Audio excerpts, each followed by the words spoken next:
Your lawn does not care about your intentions or your attitude or your mood.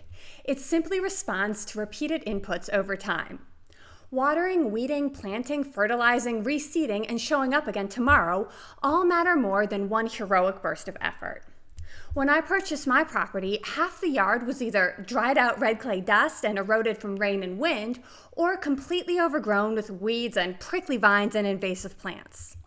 It has been a multi-year process to fix it, and it's still a work in progress. But there is nothing more rewarding than that progress.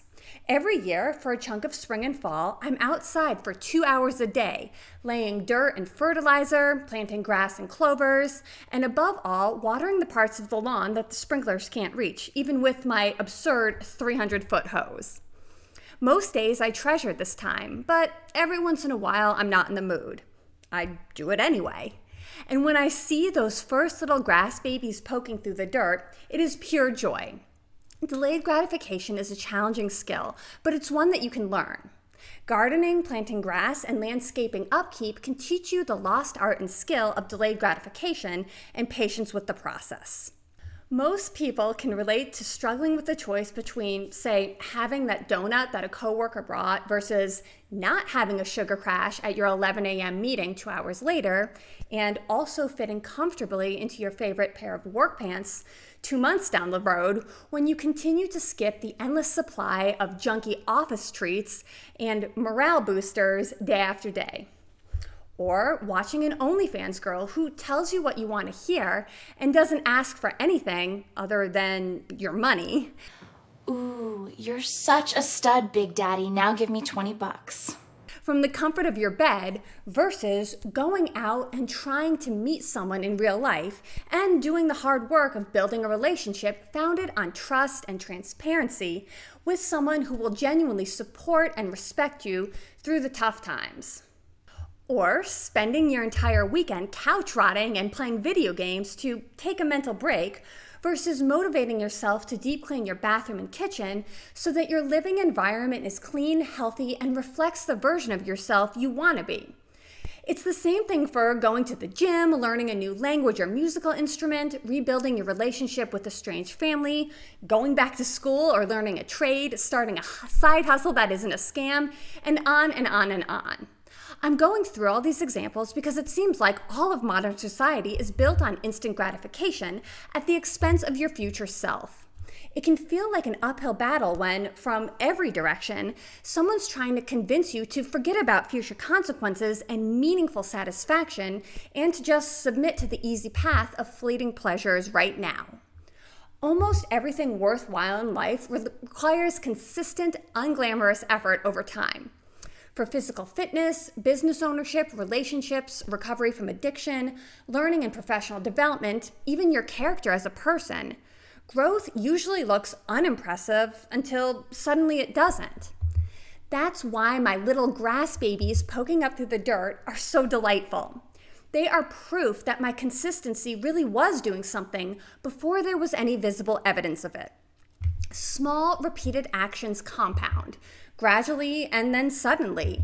That dusty hill area that was so eroded that old utility lines were exposed now looks like a well-manicured golf course, with a few lingering dead spots being addressed this spring, of course.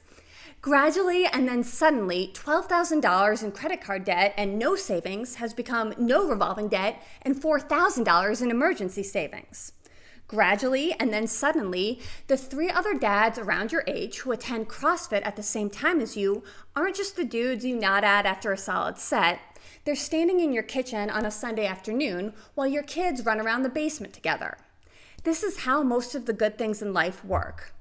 Arguing with the process is futile, and trying to cheat it usually backfires. So, what has trying to turn my crazy, difficult lawn into something to be proud of taught me about Stoicism? First, control what you can control and try not to become cynical or emotional about the rest. I can prepare the soil, choose decent seed, water consistently, pull weeds, and keep going. I can sack up and replant when an unexpected rainstorm washes out the freshly laid seed, or when a new pool guy hasn't been trained on the vacuum hose and unloads it directly into the fresh soil, creating massive divots and undoing 3 weeks of work. Just like I can control bringing a 6-pack of non-alcoholic beer to a party where I expect everyone else will be drinking heavily, and I can control leaving at 10 p.m. when things start getting rowdy, even if the hosts or other guests protest or think that I'm a dork. Second, accept that delayed gratification is fundamental to long-term success and well-being. Social media is largely bullshit. It's a fiction. A lot of adult life is watering dirt. You are investing time and effort and trusting the process for long before results are visible to you, to say nothing of whether or when you'll be validated or rewarded by others. It can take 3 weeks for grass seed to germinate and months for it to fully fill in.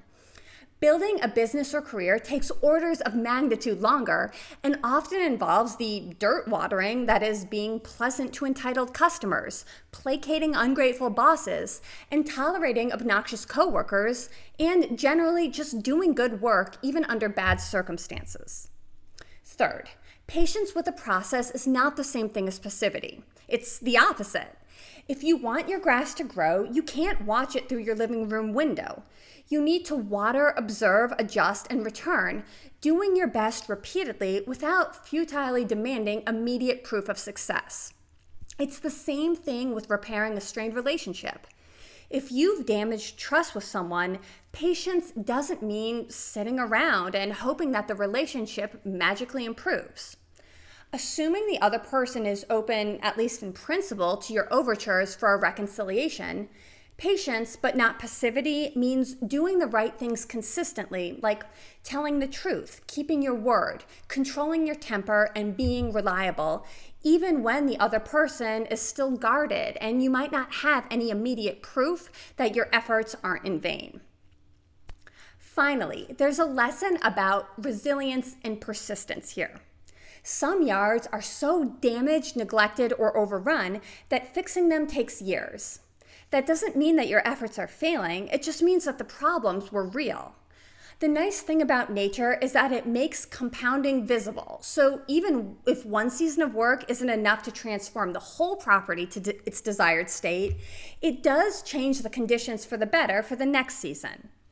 The same holds true with losing weight, adding strength, improving your mental health or mindset, fixing your finances, and on and on. Consistency does not always give you dramatic results quickly, but it does shift what becomes possible for you next.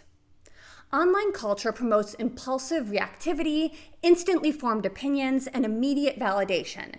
Going outside and literally touching grass reminds us that meaningful change usually takes seasons, and the best results often stay invisible for a while. Okay, if you made it to the end of this video, you're awesome. Please give the video a like if you enjoyed it. Liking and subscribing really helps this new channel, and it also helps me determine what types of content you might find helpful or interesting. If you're a business owner, creative professional, lawyer, entrepreneur, or you're in corporate, check out my other YouTube channel, Legal Consideration, or visit legalconsideration.com to accelerate your own learning on all things law, business, and finance. You can also buy my newest fiction novel, Where Ice Meets Sky, available on Amazon, Walmart, Barnes & Noble, and at select bookstores. It's an Odyssey-inspired Arctic survival and adventure story about courage, resilience, and leadership amidst impossible odds. It's for a young adult audience, but with adult crossover appeal. Even if you don't do any of those things, I still appreciate you for tuning into this episode. Until our next project, stay heavy and stay handy.